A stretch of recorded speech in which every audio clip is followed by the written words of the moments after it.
कि mid cap की जो ये रैली चल रही है इसको कैसे एड्रेस किया जाए और अप्रोच क्या होना चाहिए आपको मार्केट को लेकर के। हमने ये भी प्रॉमिस किया था कि हम थोड़ा सा बात करेंगे स्टॉक पिक क्या होते हैं और साथ ही जियो फाइनेंशियल्स में क्या हो रहा है। तो देखिए, जियो फाइनेंशियल्स में जब वो लिस्ट हुआ तो उसके बाद से उसमें लगातार लोअर सर्किट्स लगे। और क्यों हो रहा था ऐसा? क्योंकि जो इंडेक्स फंड थे उनको बेचना था, तो उसकी वजह से वो बार बार सेलिंग प्रेशर की वजह से बिक रहा था। एक रिपोर्ट आई थी जिसके मुताबिक करीब करीब 15 करोड़ के आसपास शेयर वो जो पैसिव फंड होते हैं उनके बिकने थे, तो इसीलिए लगा। अब वो ऐसा अंदाज़ा लगाया जा रहा है कि शायद वो ओवर हो गई, इसीलिए शुक्रवार को उसमें आपने देखा होगा कि वो लोअर और अपर दोनों लगाने के बाद बीच में एकदम फ्लैट सा बंद हुआ है। और अभी वो T2T सेगमेंट में, जिसका मतलब ये होता है कि आपको डिलीवरी लेनी पड़ेगी। अगर आपने बाई किया है और आपने सेल किया तो आपको देनी पड़ेगी, ट्रेडिंग नहीं हो सकती उसमें। और 10 ट्रेडिंग सेशन के बाद वो T2T से बाहर आएगा और उसके सर्किट फिल्टर पे एक्सचेंजेस वगैरह रिव्यू करेंगे। तो ये तो एक बेसिक टेक्निकल चीज़ हमने बताई। सिद्धार्थ जी, ये जो जियो फाइनेंशियल में पूरा कुछ हो रहा था, अब क्या इसका आगे कैसे चलेगा? ये क्या हो रहा था उसमें? देखिए नीरज जी, जो हम अभी डिस्कस कर रहे थे ना, ये एक पर्टिकुलर एग्जांपल अगर आप देखें तो पूरा इसी सिचुएशन को लेकर है।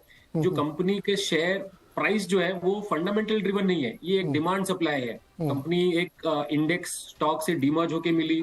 अब वो सारे इंडेक्स फंड के को अलॉटमेंट हुआ, और ना कि इंडेक्स फंड्स, अगर आप देखें तो सम ऑफ द ग्लोबल फंड, चाहे वो FTSE का फंड हो चाहे वो MSCI का फंड हो, अब ये सबको ये शेयर्स मिला है। अब या तो कोई इन्हें रखेंगे या नहीं रखेंगे। इंडेक्स फंड से तो अब हमने जो BSE और NSE ने कहा है कि ये इनको अपने इंडेक्स से द डे ये सर्किट नहीं लगेगी उसके बाद ये इसको इंडेक्स से निकाल देंगे, तो डेफिनेटली एक राउंड ऑफ सेलिंग आएगा। बट ऐसे बहुत सारे अदर शेयर होल्डर्स हैं जिनका डेटा शायद हमारे पास नहीं है, जो शायद उसे या तो बेचना चाहे, या तो बहुत सारे ऐसे भी शेयर होल्डर्स हो जो उसे खरीदना चाहे। अगर इसकी कोर बिजनेस की बात करें तो बल्क ऑफ द जो वैल्यूएशन है आज उसके जो ट्रेजरी शेयर्स है, जो रिलायंस इंडस्ट्रीज में जो 6% से ज्यादा स्टेक वो होल्ड करते हैं, उससे मिलता है। और कोर बिजनेस अभी स्टार्ट ही हुआ है, बहुत ही नैसेंट स्टेज में है। चाहे अगर आप वो लेंडिंग बिजनेस की बात करें, इंश्योरेंस में उन्होंने अभी अब जस्ट टाइप किया है, म्यूचुअल फंड बिजनेस में वो घुसना चाहते हैं, ब्लैक रॉक के साथ ग्लोबल एक फंड के साथ टाइप किया है। तो ये अगले 3-4 सालों में बिजनेस उभर के निकलेगा जहां पे आप इसको एक प्रॉपर वैल्यूएशन दे पाए। अभी तो फिलहाल मैं इसे कहूंगा कि एक होल्डिंग कंपनी है, और उसमें जैसे एक होल्डिंग कंपनी डिस्काउंट भी लगाते हैं, उसके बेसिस पे अगर आप देखें तो वैल्यूएशन कहीं ना कहीं कितना आप डिस्काउंट देते हैं, और जो बाकी जो एसेट्स जो रिलायंस ने साथ में अपने साथ इस कंपनी में डीमर्ज किया है, जो लिक्विड एसेट्स हैं, उसको अगर आप कितना मल्टीपल देते हैं, ये 180 से 200-220 तक का एक रेंज हमें दिखता है, जो वैल्यूएशन दिखता है। और आज कोइंसिडेंटली उसी के बीच में आके मार्केट में उसकी सर्किट खुली है। तो हमारा कोई लॉन्ग टर्म व्यू अभी है नहीं, जैसे मैंने बोला कि बिजनेस अभी बहुत ही नैसेंट स्टेज में है, हमने कोई उस पर कॉल या व्यू दिया नहीं है। बट ये मोटा मोटी जो व्यू बैठ रहा है रिलायंस जियो फाइनेंशियल पे, वो ये बैठता है।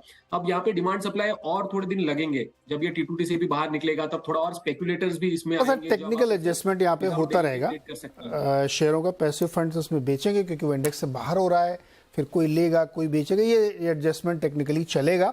और इसीलिए आप देख रहे हो पिछले 3-4 दिनों से जैसे स्टॉक में वो स्थिति बनी, और ये शायद अगले हफ्ते भी ऐसे ही कंटिन्यू रह सकती है। इसमें किसी प्रकार का भी इन्वेस्टमेंट आप करना चाहते हैं नहीं करना चाहते हैं, ये आपका अपना फैसला है। डिस्क्लोजर है हमारा, क्योंकि हमारा कॉन्फ्लिक्ट ऑफ इंटरेस्ट है इस कंपनी के साथ हम जुड़े हुए हैं, हमारी ओनर कंपनी है ये। तो आप कोई भी फैसला लें तो अपने हिसाब से लें। अब आते हैं वापस